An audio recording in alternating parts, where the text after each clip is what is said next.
Hi friends, welcome to our channel కమ్మైన రుచులు. నేను ఇవాళ సూపర్ టేస్టీగా నోట్లో వెన్నపూసలాగా కరిగిపోయే మంచి టేస్టీ అయిన ఉప్మా రెసిపీని చూపిస్తున్నాను. ఈ ఉప్మా ఎంత బాగుంటుందంటే ఇంతవరకు ఉప్మాని ఇష్టంగా తినని వాళ్ళు కూడా సరే ప్లేట్ మొత్తం జుడేస్తారు. అంత టేస్టీగా ఉంటుంది ఈ ఉప్మా. మీరు ఎన్నో రకాల ఉప్మాలు తినుంటారు, కానీ ఇటువంటి ఉప్మాను మాత్రం ఎప్పుడూ ట్రై చేసి ఉండరు. ఒక్కసారి ట్రై చేసి చూడండి, అంత బాగుంటుంది. ఎందుకంటే నేను రెగ్యులర్గా చేసే ఉప్మాలాగా కాకుండా ఈ ఉప్మాని పూర్తి డిఫరెంట్గా చేశాను. దీన్ని పాలు నెయ్యి కాంబినేషన్తో సూపర్ టేస్టీగా మంచి హెల్తీగా కూడా ప్రిపేర్ చేశాను. ఇక లేట్ చేయకుండా ప్రాసెస్ చూసేద్దామా. ఈ ఉప్మా ప్రిపేర్ చేయడానికి ముందుగా స్టవ్ మీద కడాయి పెట్టుకొని 1 కప్పు బొంబాయి రవ్వ, 1 టీ స్పూను జీలకర్రను కూడా యాడ్ చేసేసి సన్నని మంట మీదే చక్కగా కలుపుకుంటూ దోరగా వేగనివ్వాలి.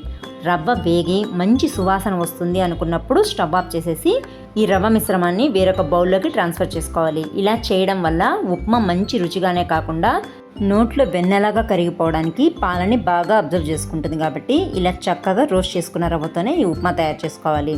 ఇప్పుడు ఇదే కడాయిని స్టవ్ మీద పెట్టుకొని 3 టేబుల్ స్పూన్స్ వరకు ఆయిల్ని హీట్ చేసేసుకోవాలి.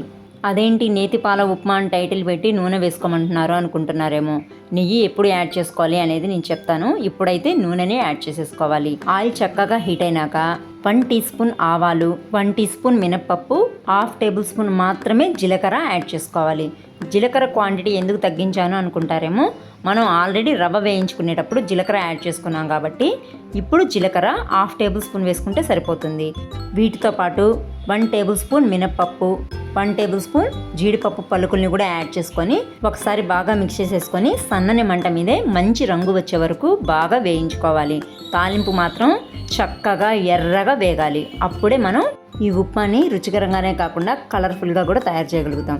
కాబట్టి తాలింపు మాత్రం ఇలా ఎర్రగా వేగిన తర్వాతే మనం కట్ చేసి పెట్టుకున్న 2 టేబుల్ స్పూన్స్ పచ్చిమిర్చి తరుగు, 1/2 టేబుల్ స్పూన్ అల్లం తరుగుతో పాటు 2 రెమ్మల కరివేపాకును కూడా యాడ్ చేసేసుకొని ఇంకొకసారి బాగా మిక్స్ చేసుకొని ఇవి అన్నీ చక్కగా ఫ్రై చేసుకోవాలి. ఇవి అన్నీ ఇలా చక్కగా ఫ్రై అయినాక దీంట్లో ఇప్పుడు 3 కప్పుల వాటర్ని యాడ్ చేసేసుకోవాలి. మనం రవ్వని ఏగించి ఉప్మా ప్రిపేర్ చేసుకుంటున్నాం కాబట్టి వాటర్ కాస్త ఎక్కువగానే పడతాయి. కాబట్టి 3 కప్పుల వాటర్ని యాడ్ చేసేసుకున్నాక దీంట్లో 1 కప్పు చిక్కటి పాలను కూడా యాడ్ చేసుకోవాలి. పాలు పోసుకొని చేసుకోవడం వల్ల ఉప్మా ఎంత రుచిగా ఉంటుందో ఒక్కసారి ట్రై చేస్తే కానీ మీకు అర్థం కాదు. అంత బాగుంటుంది ఈ ఉప్మా. నోట్లో వెన్న ముద్దలాగా కరిగిపోతుందంటే నమ్మండి. ఈ ఎసరు చక్కగా కాగి ఒక పొంగు రాగానే మంటని సిమ్లో అడ్జస్ట్ చేసేసుకొని రవ్వని సన్నగా పోసుకుంటూ గెరిటితో బాగా మిక్స్ చేసేసుకోవాలి. అప్పుడే ఉప్మా రవ్వ ఉండగట్టకుండా ఉప్మా టేస్టీగా వస్తుంది. ఇలా కొద్దిసేపు బాగా మిక్స్ చేసేసుకున్నాక ఇది కాస్త చిక్కబడుతుంది కదా, అప్పుడు గెరిటని పక్కన పెట్టేసేసుకొని దీంట్లో రుచికి సరిపడా ఉప్పును కూడా యాడ్ చేసేసి ఇంకొకసారి మిక్స్ చేసుకుంటే సరిపోతుంది. చాలామంది పిల్లలు స్కూల్కి వెళ్ళేటప్పుడు పాలు తాగమన్నాం అనుకోండి, అస్సలు తాగరు, భలేగా మారం చేస్తారు. అలాంటి పిల్లలకి ఎంచక్కా ఇలా ఉప్మాలో పాలు పోసి తినిపించామనుకోండి, టేస్ట్కి టేస్ట్, హెల్త్కి హెల్త్. ఇప్పుడు ఇక ఫైనల్గా సన్నగా కట్ చేసి పెట్టుకున్న కొత్తిమీర తరుగుతో పాటు 3 టేబుల్ స్పూన్స్ నెయ్యిని కూడా యాడ్ చేసేసుకొని ఒకసారి బాగా మిక్స్ చేసేసుకొని స్టవ్ని కట్టేసేసి వేడివేడిగా సర్వ్ చేసుకోవడమే. అంతేనండి, ఎంతో టేస్టీగా నోట్లో వెన్నపూసలాగా కరిగిపోయే నేతి పాల ఉప్మా తయారైపోయింది. చూస్తుంటేనే నోరూరిపోతుంది కదూ. నేనైతే జీడిపప్పు పలుకులు కాస్త తక్కువ వేసుకున్నాను, కానీ మీ దగ్గర ఉంటే కనుక ఇంకాస్త దట్టించి వేసుకోండి, మరింత రుచిగా ఉంటుంది. ఈ ఉప్మాకి కాంబినేషన్గా చట్నీ కానీ పప్పుల పొడి కానీ ఏదైనా చక్కగా సూట్ అవుతుంది. చూస్తుంటే నోరూరిపోయే ఈ ఉప్మాని ఈసారి మీరు కూడా ట్రై చేసి మీకు ఎలా అనిపించిందో కమెంట్స్ ద్వారా నాతో షేర్ చేసుకోండి.